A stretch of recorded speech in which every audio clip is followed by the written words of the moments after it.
responsabilidad penal del acusado. Estas se dividen en varias, ¿verdad? Entre los impedimentos, excusas y recusaciones, tenemos el anticipo de prueba, la unión y separación de juicios, la división del debate único. A mí me gustaría que alguno me pudiera hacer el favor de acompañarme con la lectura del artículo 344 en su segundo párrafo, para que podamos conocer en cuanto a impedimentos, excusas y recusaciones. Si pudiera alguien apoyar. ¿De qué ley? Disculpe, licenciado. Perdone, del Código Procesal Penal.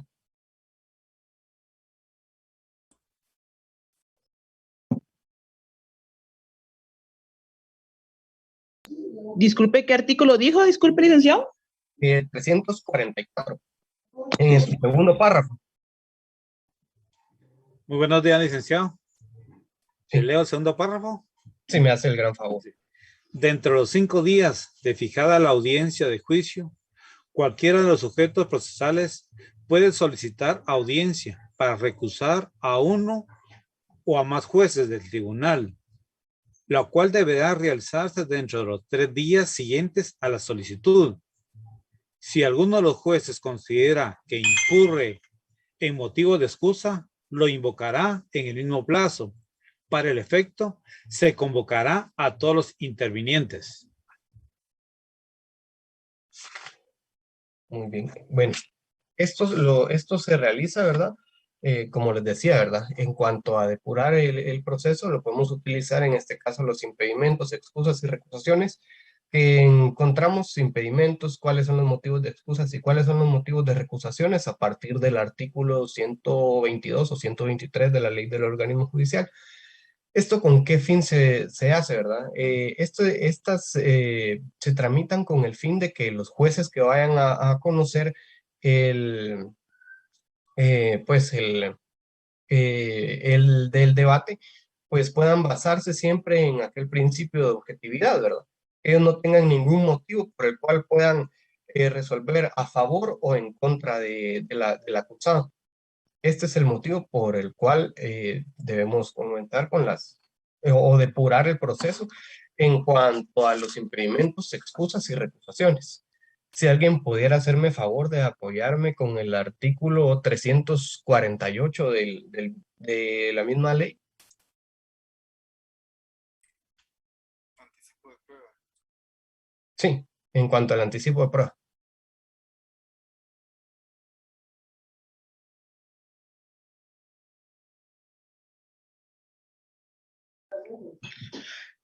Artículo 348, anticipo de prueba.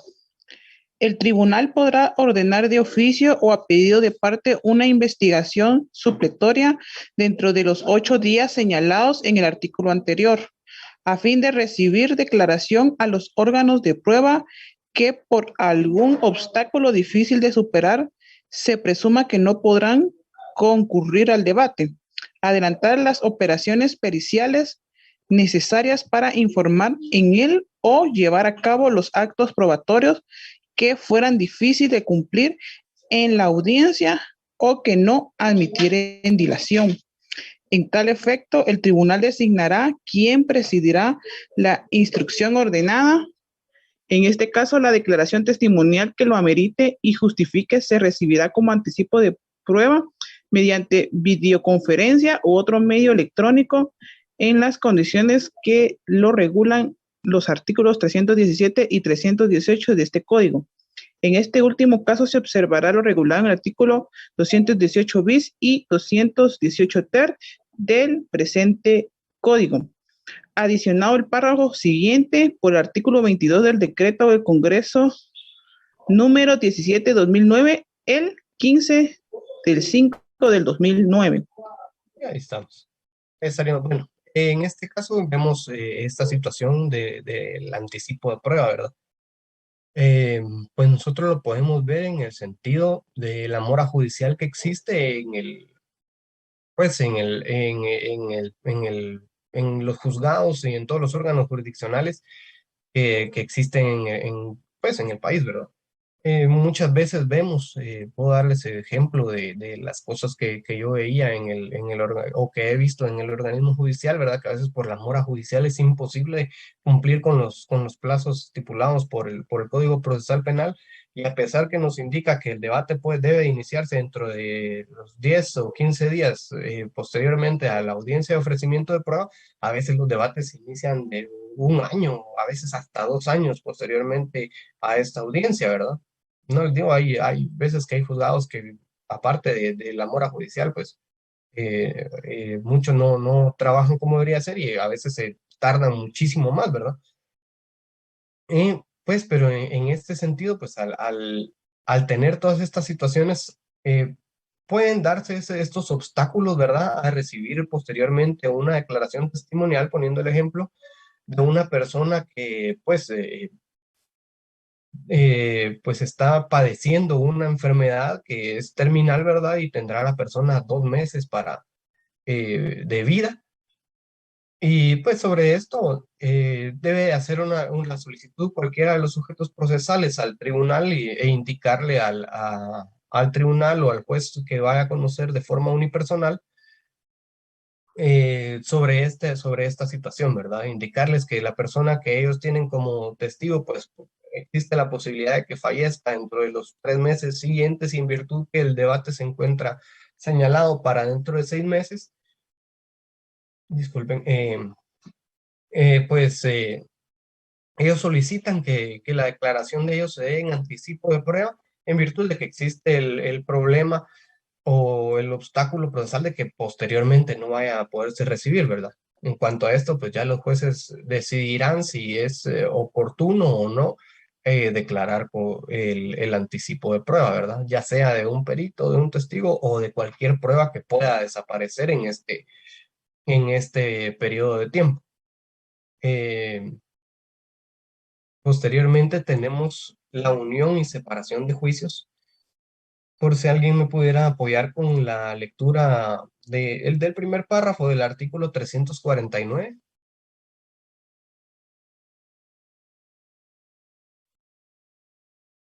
¿Se volvió, licenciado? Otro Sí, compañero parece que iba. Artículo 349 del Código Procesal Penal. Sí. Unión y separación de juicios.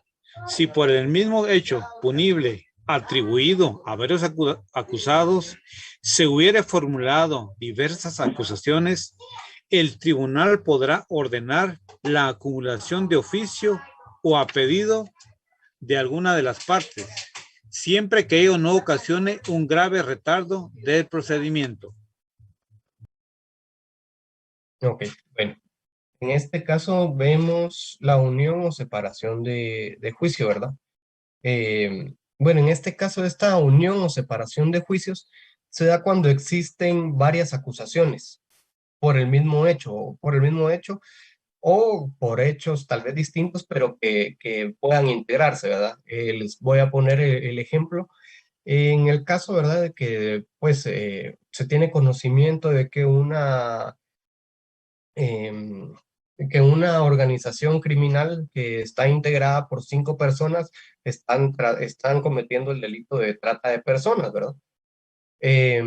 Bueno, en este caso, pues el Ministerio Público lo hace de conocimiento del órgano jurisdiccional que va a conocer del proceso y pues decreta las órdenes de aprehensión de las 5 personas, ¿no? Sin embargo, únicamente logran aprender a 3 personas. Bueno, estas 3 personas, en virtud de que existen plazos constitucionales y todo esto, en cuanto a que se les deba hacer saber el motivo de su detención, que ellos deban de declarar, pues en función de esto, pues estas 3 personas inician el proceso penal. Sin embargo, las otras 2 personas quedan siempre vigente esa orden de aprehensión.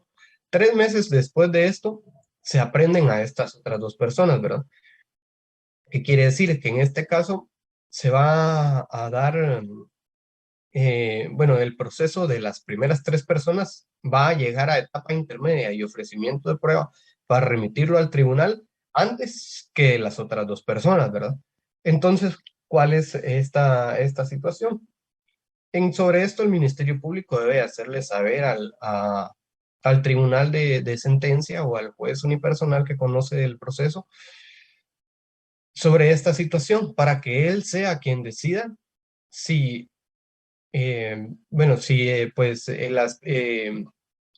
si esta situación deben de esperar para poder acumular esas dos acusaciones que vienen posteriores a la acusación principal donde se aprendió a las primeras tres personas, ¿verdad?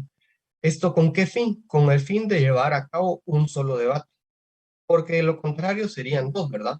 Tendrían que llevar uno por la primera acusación y el segundo. Sin embargo, esto retarda un poco la justicia porque al haber conocido los primeros tres jueces sobre esta situación, al momento de que llegue al tribunal la nueva acusación, ellos deben de excusarse, ¿verdad? Por haber externado opinión. Entonces, ¿cuál es la idea? De que en el fin de concentrar todas las etapas y todas estas situaciones a un solo proceso, esperarlo y conocer en este debate esas dos acusaciones, ¿verdad? En esto es en lo que nos indica la unión o la acumulación de procesos, ¿verdad? En cuanto a la separación, pues es cuando ellos, pues podemos poner el ejemplo de que sean varias personas, igualmente las que se les esté procesando, pero haya una de esas personas a las que el delito que posiblemente cometió, que existe la probabilidad de que haya cometido, pues es un delito menor, ¿verdad? Es un delito que no tiene una pena mayor a los 5 años, entonces no lo deben de conocer ellos y no lo debe de conocer un juez unipersonal, ¿verdad? Entonces, en este caso, pues puede darse esa separación de juicios, ¿verdad? Puede darse esa separación de juicios para que lo conozca, para que en el caso de esta persona lo conozca un solo juez, en virtud de que no necesita, pues, el que sean tres jueces que no lo conocen por la gravedad del delito. Y posteriormente, si me pudiera apoyar alguien con la lectura del artículo, del primer párrafo del artículo 353 en cuanto a la división del debate único. División del debate.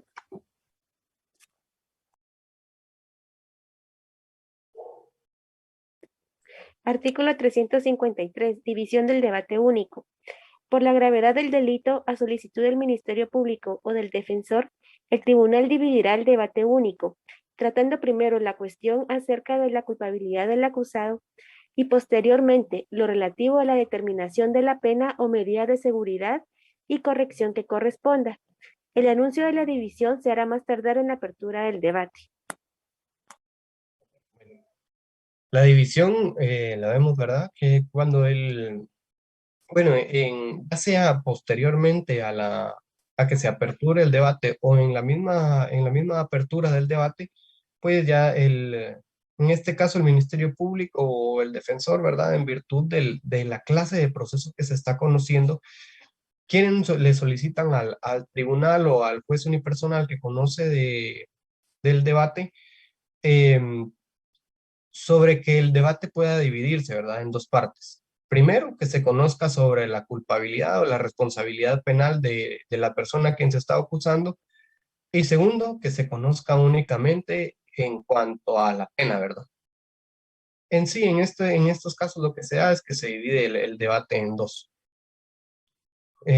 Uno para la responsabilidad penal y uno que se da pues posteriormente para determinar cuál va a ser la pena que se le va a imponer a la persona que ha cometido el hecho delictivo, o que en el caso de que no exista responsabilidad penal, pues en ese caso ahí terminaría y ya no habría necesidad de continuar con la segunda parte del debate, porque no tendría motivo, ¿verdad? No sé si en cuanto a los actos introductorios del debate hay alguna pregunta o alguna situación que ustedes tengan duda que podamos ir aclarando.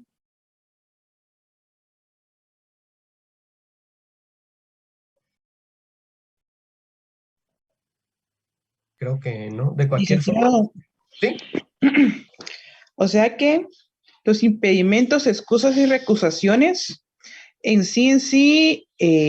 lo tenemos basado en la ley del organismo judicial, ¿verdad? Ese es su fundamento legal, ¿verdad, licenciado? Sí, fíjese, lo voy a explicar. En cuanto a impedimentos, excusas y recusaciones, cuando nosotros vamos al artículo, creo que este está en el procesal penal, vamos por el 65, si no estoy mal. Vamos a ver. A partir del 62 tenemos impedimentos, excusas y recusaciones, y tenemos las formas en que deben de tramitarse dentro de las diferentes fases del proceso penal, ¿verdad?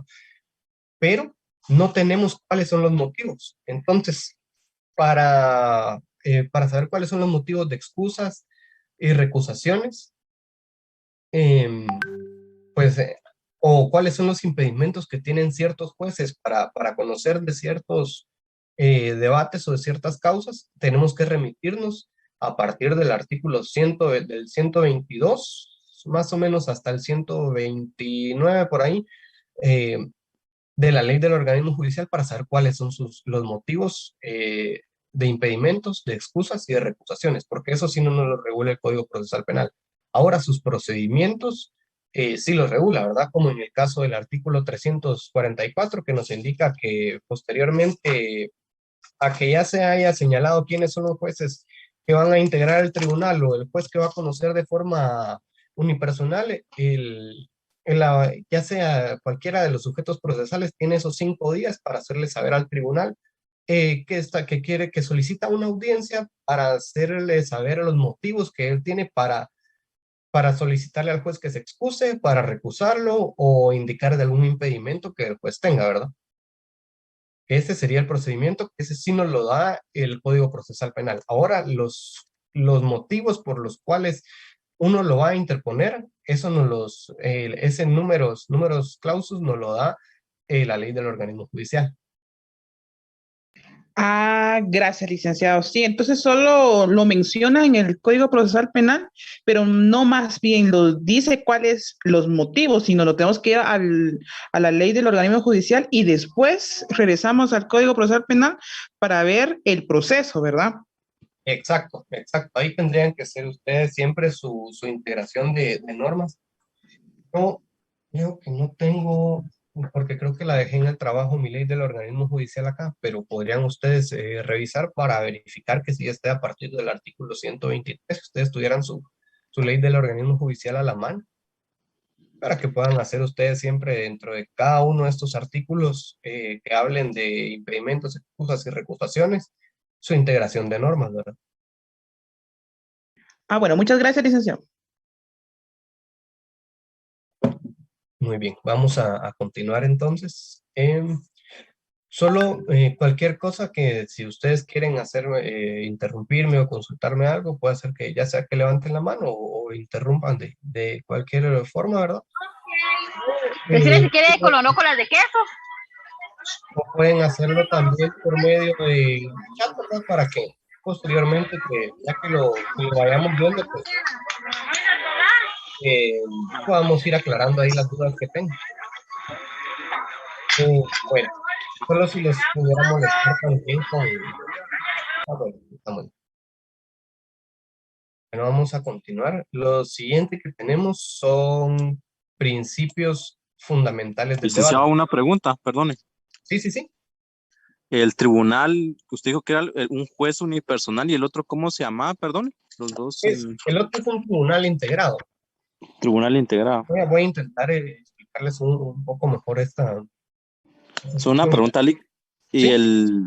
Y el, ¿cómo es el otro? El juez colegiado es lo mismo, ¿no? O tribunal colegiado, creo que es. Sí, ahora les explico. Gracias.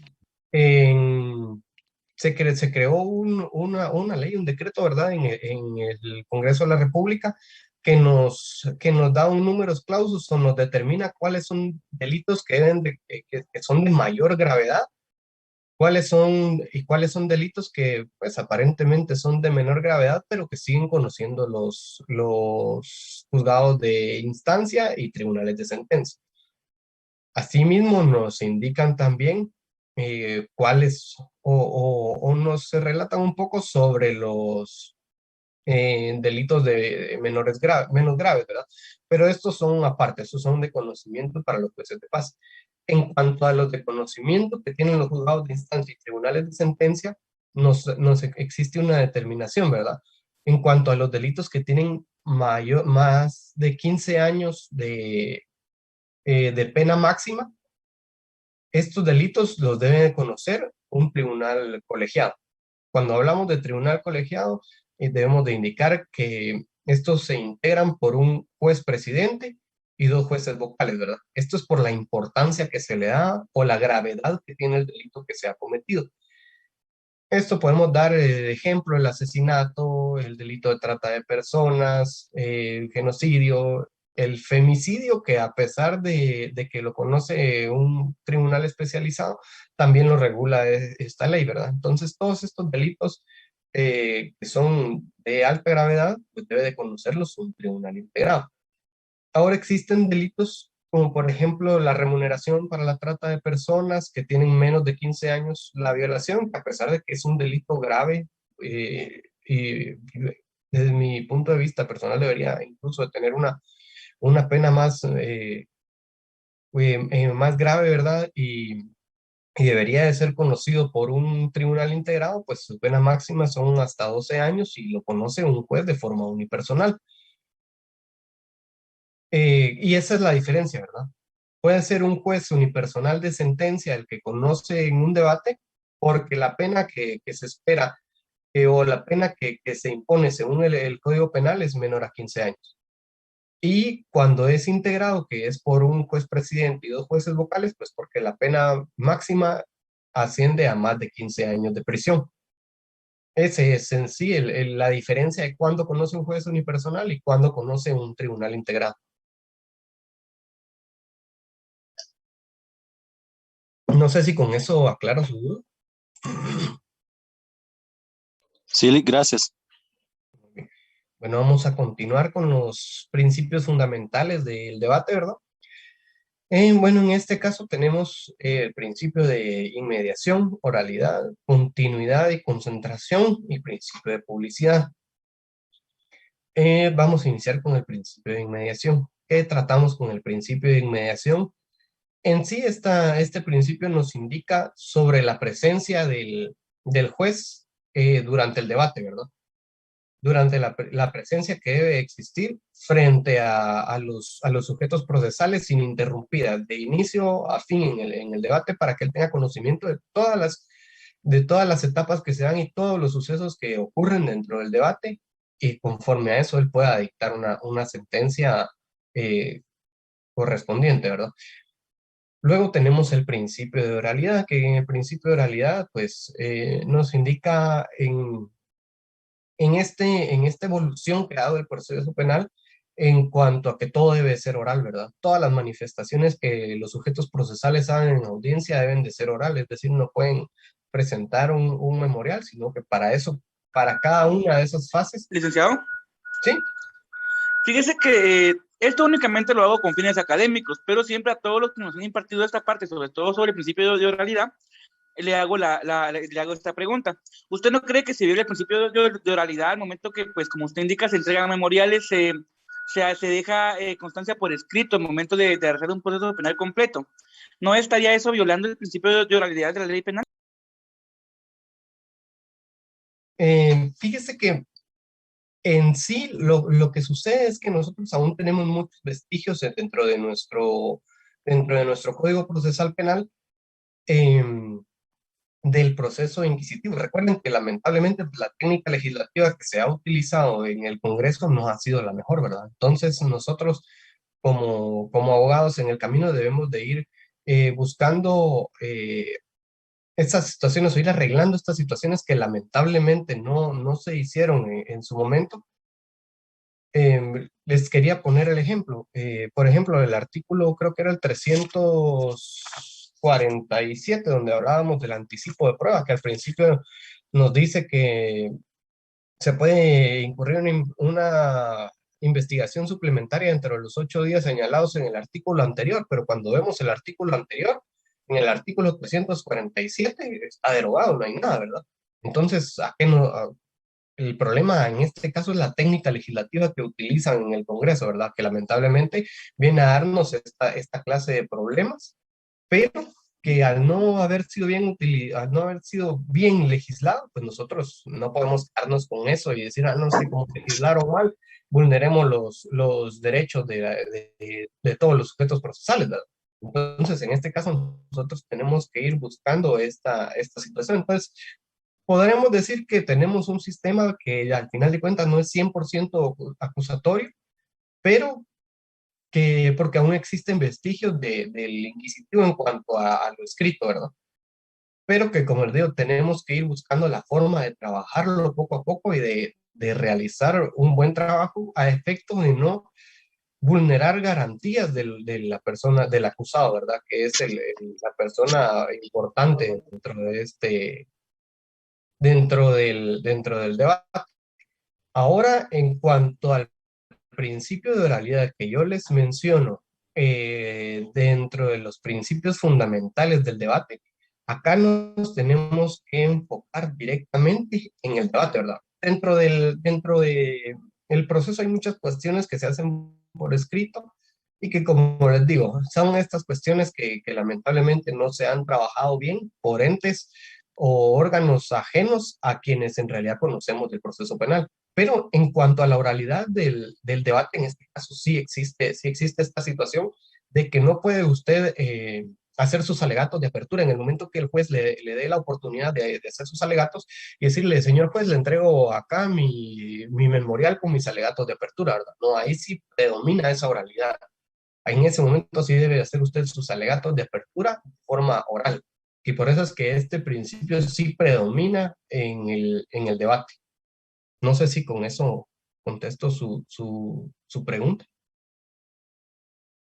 Sí, licenciado, como le digo, netamente quería escuchar su opinión para poder, entre todas las que he escuchado, armar la propia, ¿verdad? Ok, muy bien. Bueno, creo que tenemos posteriormente Gracias. continuidad. Bueno, gracias, de nada.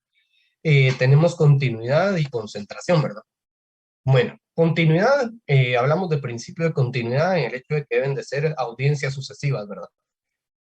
Todas las necesarias para poder tomar la decisión correcta para determinar la responsabilidad penal de una persona,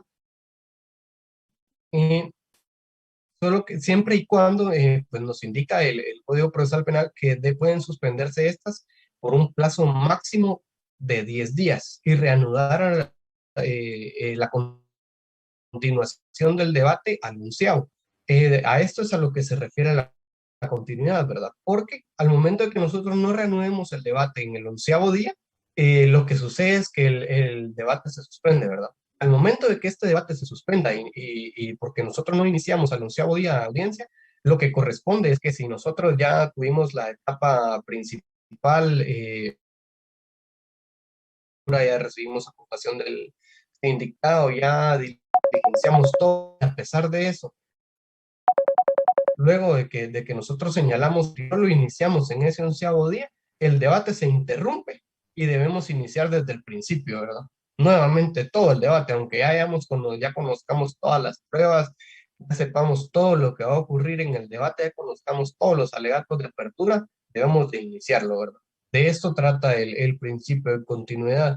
Y concentración, pues el principio de concentración es llevar a cabo todas las etapas posibles dentro de cada una de las audiencias, ¿verdad? Es decir, si vamos a iniciar hoy un debate, pues llevemos hoy alegatos de apertura, llevemos hoy declaración del acusado y toda la prueba que traigan todos los sujetos procesales, intentamos conocerla de una vez, ¿verdad? De esto se trata el principio de concentración, de conocer todas las fases del debate posibles en una audiencia. Posteriormente tenemos el principio de publicidad, ¿verdad? Que pues nos indica que todas las actuaciones que se deban llevar dentro del debate deban de ser públicas. Ahora, existen siempre algunas que vayan contra la regla, ¿verdad? En cuanto al principio de publicidad, pues podemos mencionar en cuanto a cuestiones de pudor de la víctima, ¿verdad? Por delitos sexuales en los que pues no se admite público en las audiencias.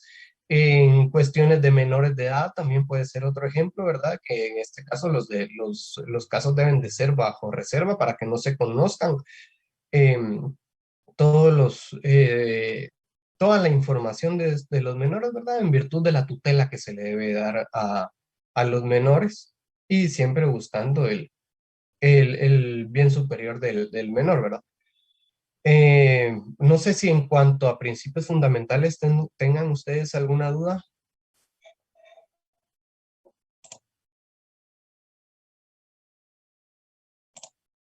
Creo que por el momento no hay, entonces vamos a intentar continuar con lo siguiente. Bueno, vamos a iniciar en sí el desarrollo del debate.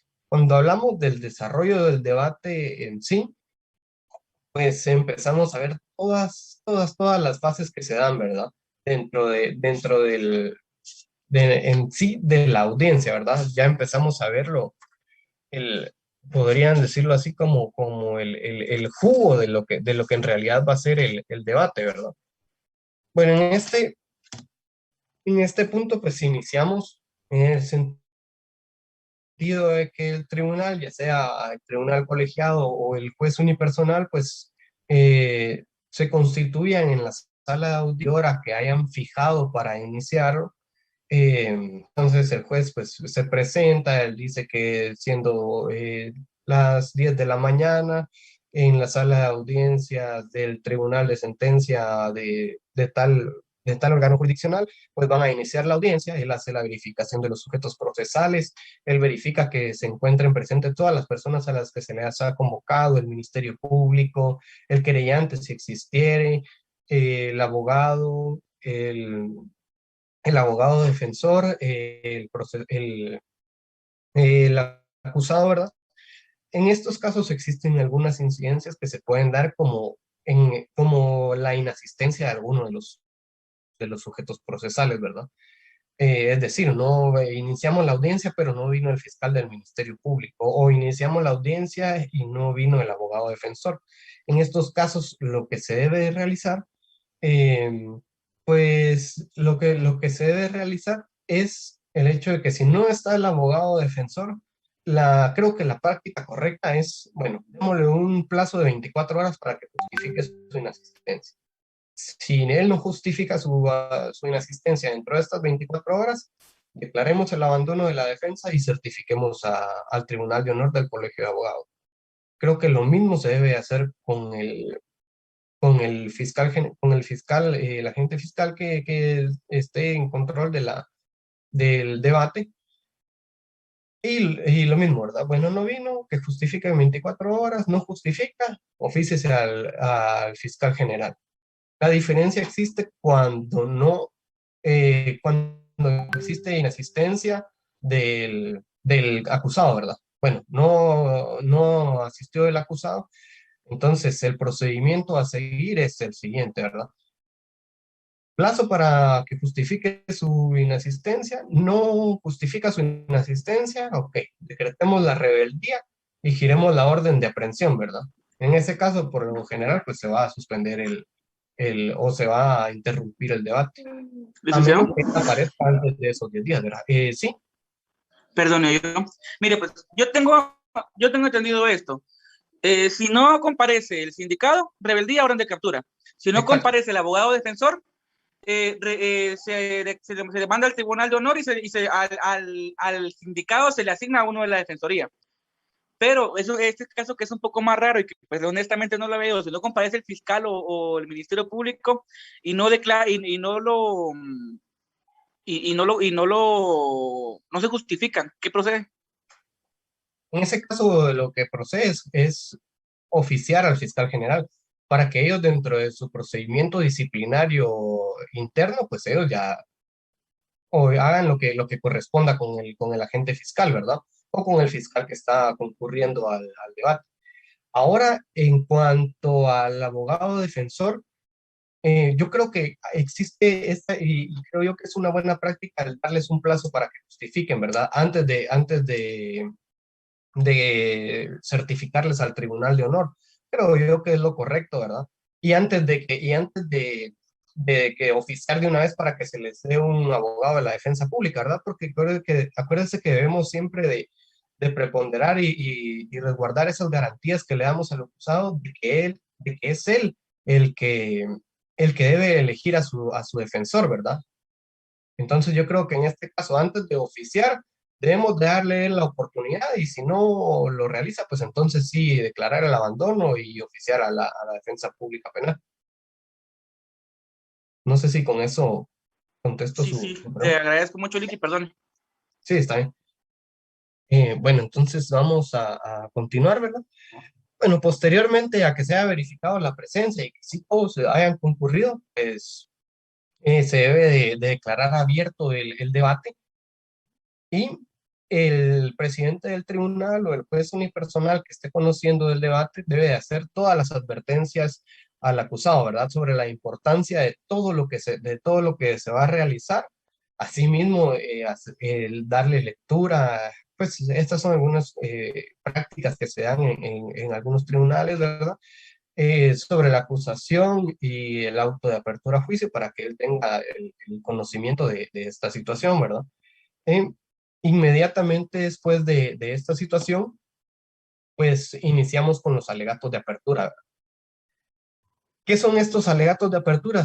Estos alegatos de apertura en sí es la oportunidad que el juez le va a dar tanto al Ministerio Público, querellante, abogado defensor, de que indiquen o que hagan saber sobre las teorías que ellos tienen del caso, ¿verdad? Indiquen o que ellos le hagan saber al juez o a los jueces sobre las situaciones que pueden darse en el debate, ¿verdad? Y cómo ellos van a demostrar la culpabilidad o la inocencia de una persona, ¿verdad? Bueno, o que se resuelva sobre la absolución de una persona. No sé si en cuanto a alegatos de apertura tenemos preguntas. Si no, pues ya saben que pueden ahí escribirlas en el chat o interrumpirme en el momento que quieran o dejar levantada la mano. Bueno, luego tenemos cuestiones incidentales, ¿verdad? Estas cuestiones incidentales, pues es un momento procesal en el que el presidente del tribunal o el juez que conoce de forma unipersonal les hace saber a los sujetos procesales que es el momento en el que si ellos hay alguna cuestión ah, em, que no sea en sí que se debe conocer sobre el debate, ellos puedan hacerlo, ¿verdad? En el caso de que ellos tengan el conocimiento de que existe una excepción, que se puedan hacer valer de incompetencia, de falta de acción, si es que existe tal vez una cuestión prejudicial o un obstáculo a la persecución penal que ellos no hicieron saber con anterioridad, este es el momento en el que lo pueden hacer saber, ¿verdad? Antes de continuar con el debate. Pues si alguno de ellos tuviera conocimiento de alguno, pues ellos se lo hacen saber al juez y el juez tiene que dar audiencia a todos los demás, es decir, tiene que darle la palabra a todos los demás para que se manifiesten en cuanto al incidente que ha planteado cualquiera de los sujetos procesales, sea el Ministerio Público, el abogado de la defensa, el querellante, ¿verdad? Para que puedan ellos continuar, ¿verdad? Bueno, vamos a continuar. Si ustedes no tienen alguna pregunta en cuanto a las cuestiones incidentales, vamos a continuar. Por acá tenemos la declaración del acusado, ¿verdad? Pues la declaración del acusado, en esta fase procesal, el juez el juez que preside el tribunal debe explicar al acusado con palabras claras y sencillas sobre el hecho que se le atribuye, ¿verdad? Es decir, acá ya no damos esa lectura que pueda darse anteriormente de la acusación y el auto de apertura. Acá debemos de decirle en palabras lo más conocidas para las demás personas, sin tecnicismo ni nada, cuál es el motivo por el cual esta persona está en proceso penal y por qué es que se va a llevar a cabo este debate, ¿verdad? Para que la persona comprenda.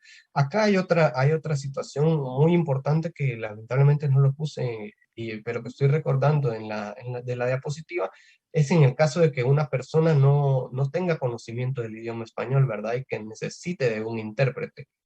Porque en este caso, pues, el juez tiene que hacerle saber sobre todas estas situaciones para que el intérprete en la lengua materna, el idioma materno que tenga el acusado, pues se lo haga saber, se lo haga saber ahí sí que con las palabras más claras igual, ¿verdad? Bueno, debe hacerle la advertencia sobre el derecho que le asiste al acusado sobre abstenerse a declarar, ¿verdad? Sobre esta autoincriminación, que esto se regula en el artículo 16 de la Constitución Política de la República de Guatemala, ¿verdad? En el caso de que a pesar de que se le ha hecho esta advertencia, el acusado decida que va a declarar, pues posteriormente a su declaración libre, ¿verdad? Eh, cada uno de los sujetos procesales pueden interrogarlo, ¿verdad? De conformidad con lo que esta persona ha indicado, iniciando por el Ministerio Público, querellantes, el abogado defensor, e incluso pueden hacerlo también el tribunal si existe alguna situación que no haya quedado clara para ellos de la declaración del acusado. Tenemos también alguna otra incidencia sobre esta situación, que es la declaración de varios acusados, ¿verdad? En cuanto a esta situación de la declaración de varios acusados, nos indica el Código Procesal Penal que deben de hacerlo, no por decirlo así en soledad, pero sí suponiendo que tenemos a 5 procesados en un proceso, debe de hacerlo una persona primero en ausencia de los otros 4, ¿verdad? Es decir, uno va a declarar y se solicita a los demás que abandonen la sala de audiencias durante el momento que la persona va a declarar. Así posteriormente lo realiza el otro, si decide declarar, y posteriormente el otro, y así en cada una de las declaraciones, ¿verdad? Bueno, vamos a continuar, vamos a ver si no tenemos alguna pregunta. Bueno, aquí me preguntan si es un intérprete o un traductor jurado. Bueno, en este caso es un intérprete. Es un intérprete o un traductor, pero bueno, también puede ser un traductor en este mismo caso, ¿verdad? Bueno, se trata de intérprete porque el intérprete escucha lo que le está queriendo hacer o lo que le está haciendo saber el juez, él lo interpreta y se lo dice de la mejor forma posible en la lengua materna al acusado, ¿verdad? Que puede ser, tal vez son alguna clase como de sinónimos en este caso, ¿verdad? Que se puedan utilizar de esta forma. No sé si hay alguna otra pregunta en cuanto a esta situación.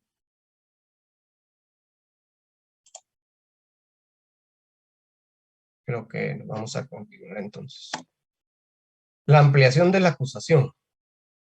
Bueno, esta nos indica que si hay nuevos hechos o circunstancias que incorporar al debate por el Ministerio Público, lo debe de comunicar de forma verbal al presidente del tribunal, quien deberá recibir la declaración de él o los acusados respecto a estos nuevos aspectos y les hará saber a los sujetos procesales el derecho que tienen a solicitar la suspensión del debate para preparar su defensa o incorporar nuevas pruebas planteadas para desestimar los hechos o circunstancias que ampliaron la acusación. No sé si alguien me pudiera apoyar con la lectura del artículo 373 del Código Procesal Penal.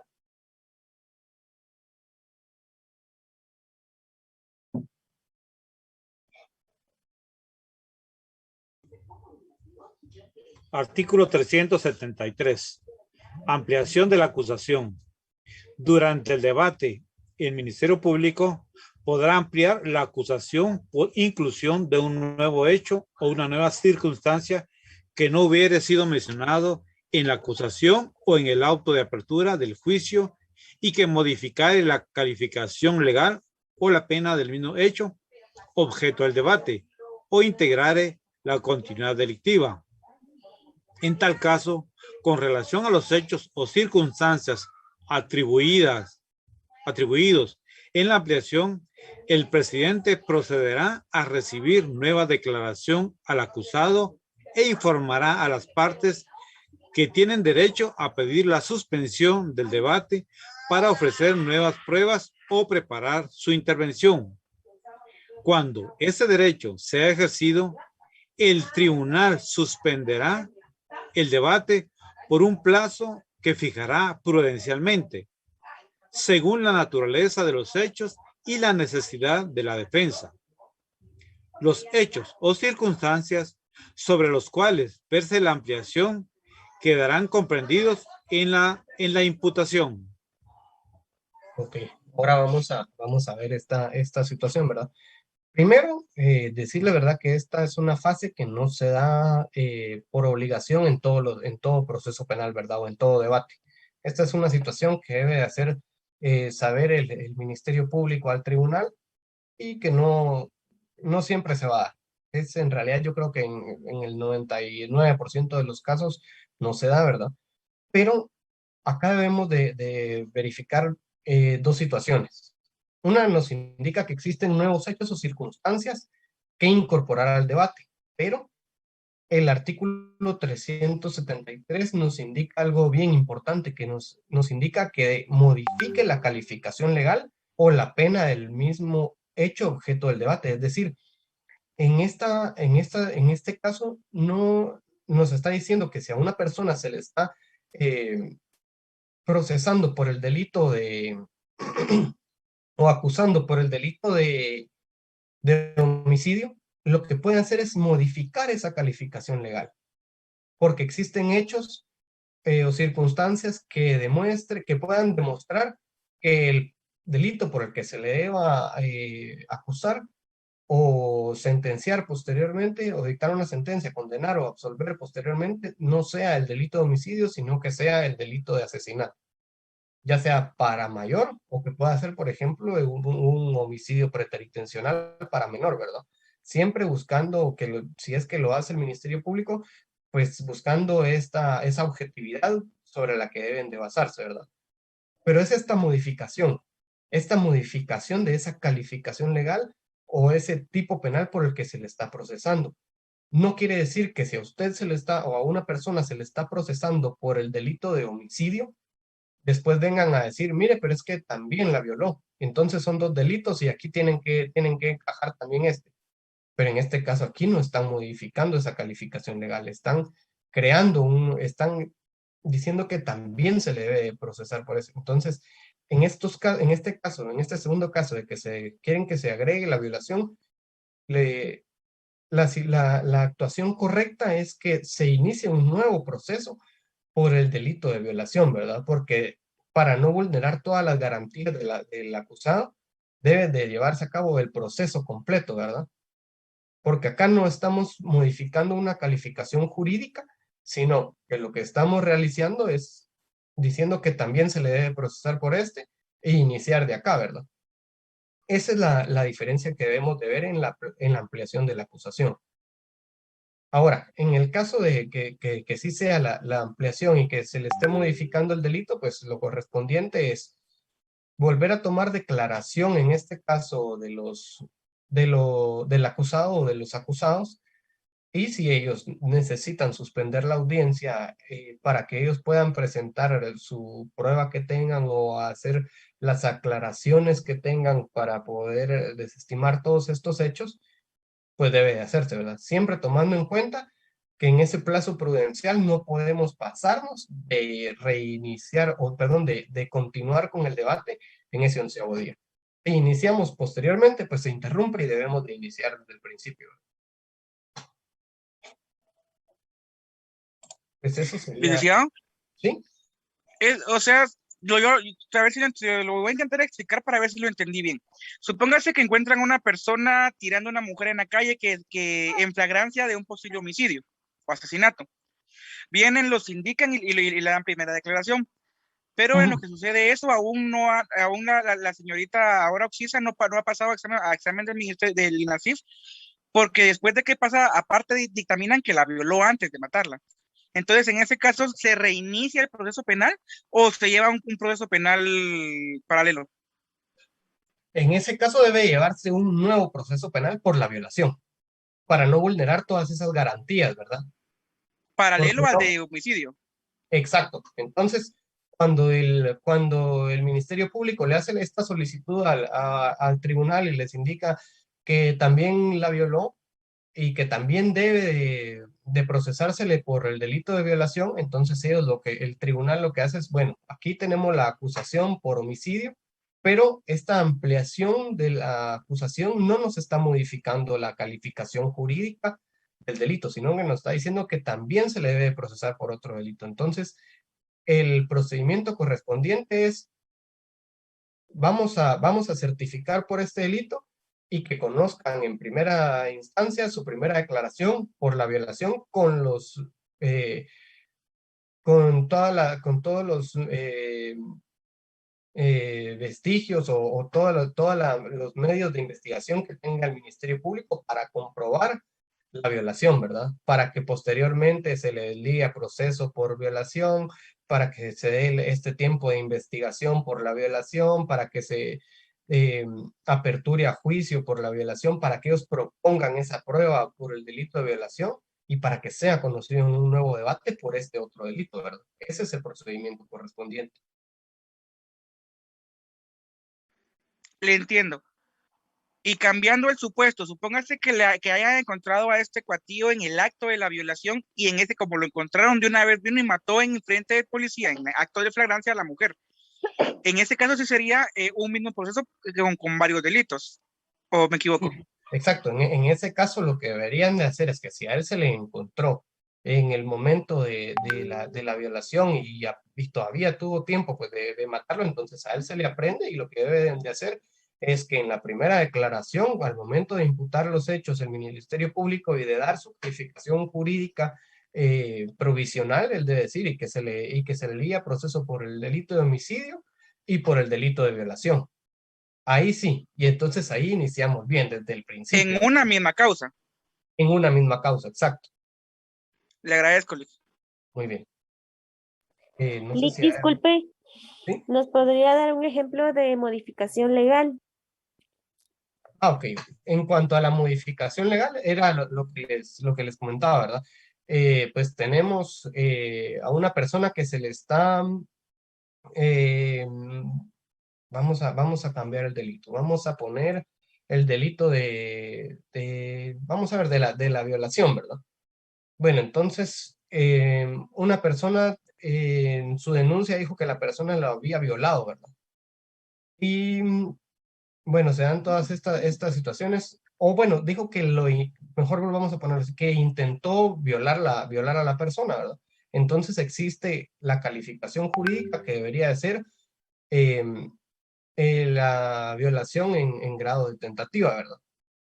Posteriormente verificamos que sí existe la violación y en este caso, pues debemos de hacer esa modificación jurídica que ya no sea la violación en grado de tentativa, sino que sea violación, ¿verdad? Porque existió la penetración.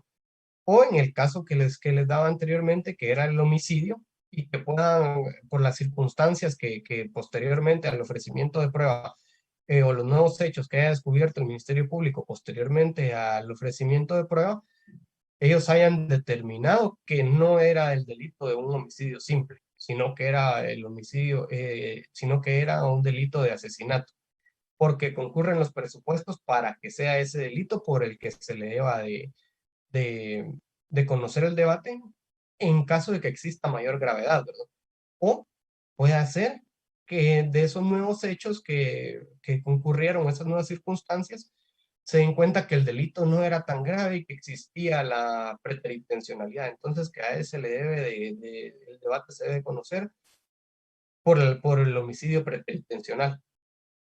Esas serían las modificaciones de calificación jurídica, ¿verdad? Siempre que vayan en una misma línea, ¿verdad? No podemos cambiar del delito, por ejemplo, de violación a homicidio, o a hurto, o a robo, alguna cuestión así, ¿verdad?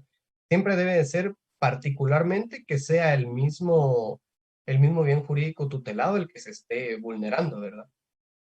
Tiene la mano levantada la doctora Carla Chinchilla. Sí, licenciado, buenos días. Con una pregunta. En el caso que está actualmente con el dueño de Ni Fu Ni Fa y Verónica Linares, me parece que es el nombre de la que fue violada, ahí ella se había puesto el delito de violación sexual, pero luego vino la magistrada que lo está defendiendo a él y lo cambió a lesiones graves. ¿Esto sería una modificación legal o no?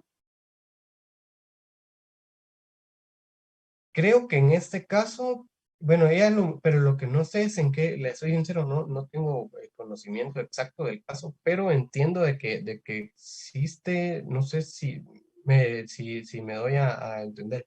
A ella ya la habían, o a la persona la habían condenado ya por el delito de violación. No. Ellos están en juicio actualmente. Ella fue violada en marzo, se hizo la denuncia en su momento, están en juicio, se levantaron las cosas. Estaba por delito de violación sexual, tanto que él en el juicio dijo que sí, ella le había hecho no, pero vino una magistrada la que lo está defendiendo, no recuerdo el nombre tampoco, pero dijo, hizo cambiar el delito, quitó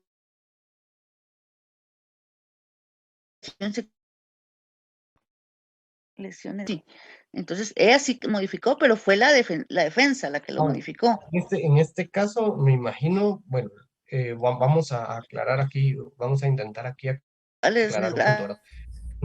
En este caso, imagino que el proceso aún no ha llegado a debate ni ha llegado a esta fase de la ampliación de la acusación, ¿verdad?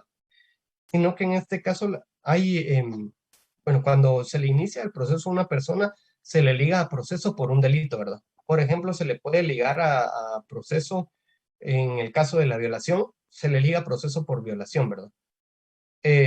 Luego, con la investigación que se da, se dan cuenta que no existió violación, entonces, o que de conformidad con los medios de investigación que tiene el Ministerio Público, pues tal vez no es el delito acorde, entonces, con el conocimiento de estos medios de investigación, la defensa hace la solicitud al juez.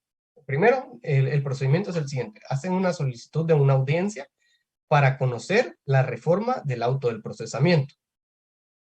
Entonces, el juez señala audiencia y ese día en la audiencia, pues entonces debe de venir el abogado defensor e indicarle al juez que, en virtud de que no existió la penetración, que no es el delito correcto por el que se le está procesando. Entonces, que se le procese por el delito, por ejemplo, de agresión sexual, ¿verdad? Porque existieron tocamientos con fines eróticos, pero no existió una agresión, o la penetración, o incluso el delito de violación en grado de tentativa también, ¿verdad? Porque pues la persona pues, que lo intentó, bajó el pantalón, se sacó su miembro y ya iba a desnudar a la otra persona, y cuando iba a eso, pues lo encontraron, ¿verdad? Es decir, no logró, pero tenía esa intención. En esos casos podemos modificar el delito, pero eso es anterior a esta ampliación de la acusación, ¿verdad? Esto se puede realizar hasta la presentación de la acusación, pero en sí es el juez quien tiene la decisión de modificar el delito, ¿verdad? El abogado solo hace la solicitud, expone el motivo por el cual considera que se debe de modificar, y ya es el juez el que decide, ¿verdad? Bueno, si vamos a modificar la calificación jurídica por la que se le está procesando, o no se va a realizar, ¿verdad? No sé si con eso contesto su pregunta. Sí, gracias, licenciado, muy amable. Muy bien, entonces vamos a continuar un poco, si no hay más preguntas. A la recepción de la prueba. Bueno, como les decía, la ampliación de la acusación no siempre va a darse, no siempre se va a realizar esta ampliación de la acusación, y por lo general, pues después de la declaración del acusado, procederá siempre a recibir la prueba en el orden preestablecido en la ley, ¿verdad? El orden de la prueba que se encuentra establecido, pues es la prueba pericial, posteriormente la prueba testimonial, y después otros medios de prueba, ¿verdad? Este orden puede alterarse. ¿Por qué puede alterarse este orden? Porque puede ser que tenemos hoy el inicio del debate y lleguemos a esta fase del orden del diligenciamiento de la prueba, pero el día de hoy los peritos fueron citados, pero no vinieron, ¿verdad? Sin embargo, también se citó testigos y los testigos sí vinieron. Entonces es el juez el que decide alterar el orden de la prueba y empezar a recibir la prueba testimonial, ¿verdad? Y posteriormente con la prueba pericial y los otros medios de pruebas que tengan. Vamos a ver un poco de la prueba pericial. Tengo entendido que en la prueba pericial ya les explicó un poco el licenciado Salvador, que tiene expertise en cuanto a todas estas situaciones de prueba pericial, entonces voy a enfocarme un poco más solo al procedimiento en el que se deben de recibir, ¿verdad? Bueno, en el caso de que se vaya a recibir prueba de peritos, principalmente lo inicial que se debe hacer es identificar al perito, ¿verdad? Que se pueda llevar a cabo la protesta solemne en la que él indique que dirá la verdad, que se le hace saber la pena del falso testimonio. Bueno, se le identificará ya sea con su documento personal de identificación o con, con el carnet o el documento que a él lo acredite como perito, en el caso nuestro, pues del Instituto Nacional de Ciencias Forenses. El presidente del tribunal o el juez que conoce en forma unipersonal le indicará que lea las conclusiones del peritaje que él extendió en su momento, y posteriormente a que él haya leído las conclusiones, pues ellos serán examinados, ¿verdad? Por todas las partes procesales, tanto el Ministerio Público, querellantes, abogados, incluso si los jueces tienen alguna duda que extra, pues entonces ellos se las harán saber, ¿verdad? En cuanto al dictamen pericial que ellos han pues extendido. Pues les doy yo aquí un ejemplo de lo que es un dictamen pericial, ¿verdad? Este es un reconocimiento, eso es una evaluación psiquiátrica, que es la que ha hecho pues un médico del Instituto Nacional de Ciencias Forenses, ¿verdad?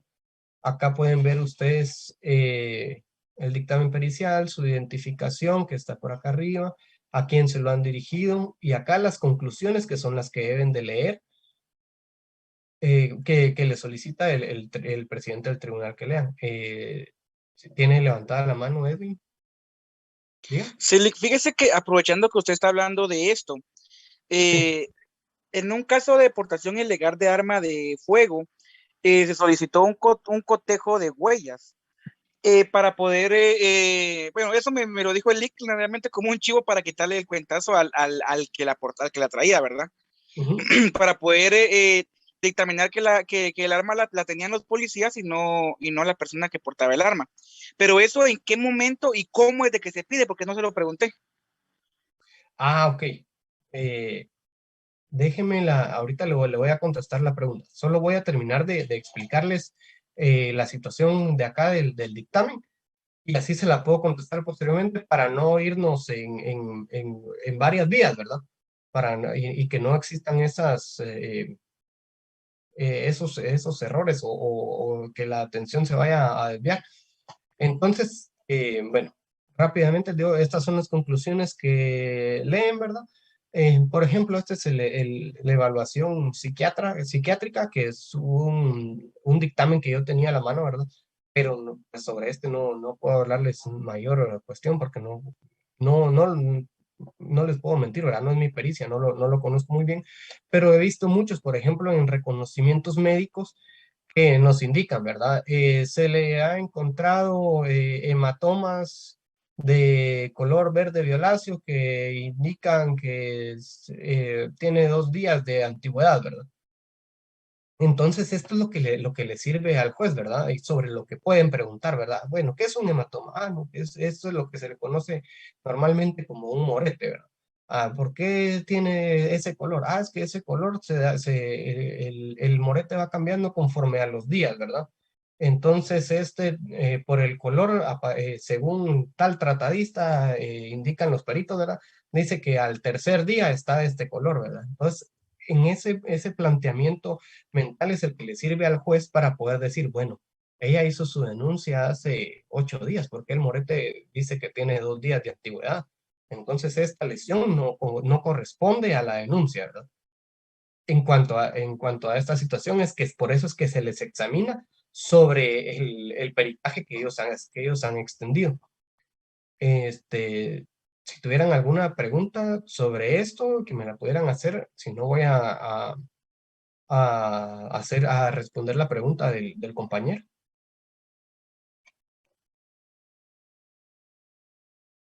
Bueno, creo que en esto no hay, entonces voy a contestarle, ¿verdad? Bueno, entiendo que usted me dice que como abogado defensor, usted quiere solicitar este cotejo de huellas, ¿verdad? Entonces, en este caso, para que se realice este cotejo de huellas, si es que el Ministerio Público no lo ha planteado, lo correspondiente es realizarlo de conformidad con el artículo 315. Bueno, primero hacerle la solicitud si aún se encuentran dentro de la etapa preparatoria al Ministerio Público para que ellos realicen este cotejo de huellas para que puedan ser presentadas al proceso, ¿verdad? Entonces, al hacer usted esa solicitud pues la puede hacer por escrito al Ministerio Público. Si ellos no la tienen, existe una situación que es una audiencia de discrepancia, ¿verdad? Que esta la regula el artículo 315. Que al momento de que el Ministerio Público no atienda esa solicitud que usted está haciendo, no haya respuesta por parte de ellos, usted puede hacer esta solicitud de audiencia de discrepancia al órgano jurisdiccional. El órgano jurisdiccional le va a señalar la audiencia y en esa audiencia usted indicar, ¿verdad? Mire, señor juez, yo solicité esta audiencia porque considero que es de vital importancia que exista un cotejo de las huellas que se han encontrado en el arma para cotejar que sean de mi defendido y no de otra persona, para demostrarle que él era quien la portaba, ¿verdad? Y entonces ya el juez decidirá, y si el juez considera que es un medio de investigación que debe realizar, pues entonces el juez le ordenará al Ministerio Público que realicen este medio de investigación. Y en efectividad, ¿qué tan efectivo es eso para quitarle la pena a un sindicado, uno como abogado defensor, ¿verdad? Porque como Fiscalía del Ministerio Público dudosamente lo piden porque no les conviene, ¿va? Exacto, mire, pues deberían de hacerlo, ¿verdad? Por el fin de que ellos están revestidos bajo el principio de objetividad. Pues yo creo que al final, mira, al final de cuentas, todo va a depender del criterio que tenga el juzgador, ¿verdad? El juzgador que esté conociendo del caso. Porque puede ser que incluso le digan, mire, no, es para mí eso no, a él lo encontraron infragante y con el arma, ¿verdad? Y con eso es suficiente para la aportación. Entonces puede ser que sí le sirva o que no le sirva. Como le digo, ahí será criterio y tendrá que ver sobre la valoración que vaya a dar el juez al medio de prueba que estén proponiendo, ¿verdad? Pero yo decirle, mire, esto sí es correcto o no es correcto, no podría decirle porque tal vez el día de mañana usted vaya a hacer la solicitud o la persona con quien usted trabaja vaya a hacer esa solicitud ante un juez que considera que no es correcto y le vaya a decir que no, ¿verdad? O puede hacer que sí. Pero, como le digo, no podría decirle yo, mire, sí es 100% eficaz de solicitar esta situación, ¿verdad? Moneda al aire, entonces. Creo que hay una pregunta acá. Le agradezco, Lick. Muy bien. Sobre el ejemplo que acá, ¿cómo se tomaría ese nuevo morete que tiene 2 días de antigüedad? ¿Se podría alegar? ¿Establecerlo como prueba que recibe maltrato? Bueno, de esto que les comentaba del morete es, como les digo, ¿verdad? De conformidad con esto es que el juez debe de valorar al final en cuanto a lo que el perito está diciendo, en cuanto a lo que existe en el dictamen pericial y en cuanto a lo que haya declarado la víctima, ¿verdad? Entonces, hacer toda esta prueba en su conjunto, valorarla y sobre esto él indicar, ¿verdad? Sí le damos valor probatorio a esto porque la denuncia fue puesta hace 2 días y hay concordancia en cuanto al color violáceo del morete, o no lo hay, ¿verdad? Entonces no se le da un valor probatorio. esa es en sí esa idea mental que deben de tener o que se tiene por parte de los jueces en cuanto a tomar en cuenta todas las conclusiones de los dictámenes periciales, ¿verdad? No sé si con eso contesto la pregunta. Y si no hay, pues vamos a continuar. Licenciado, ¿Sí? una preguntita, perdone. En el caso de los delitos tributarios, como por ejemplo defraudación tributaria, ¿quién es el encargado de hacer esos dictámenes periciales? Pues mire, siempre debe ser el Instituto Nacional de Ciencias Forenses. Usted como abogado, por ejemplo, puede proponer un consultor, pero él no va a entregar un dictamen pericial, ¿verdad? Que sea objetivo y fuera de lo que de cualquiera de las partes proponga, ¿verdad? Ellos van a hacer su dictamen conforme a la pericia que ellos conocen para que sea de conocimiento del tribunal, ¿verdad? Entonces, considero yo que lo idóneo es que sea el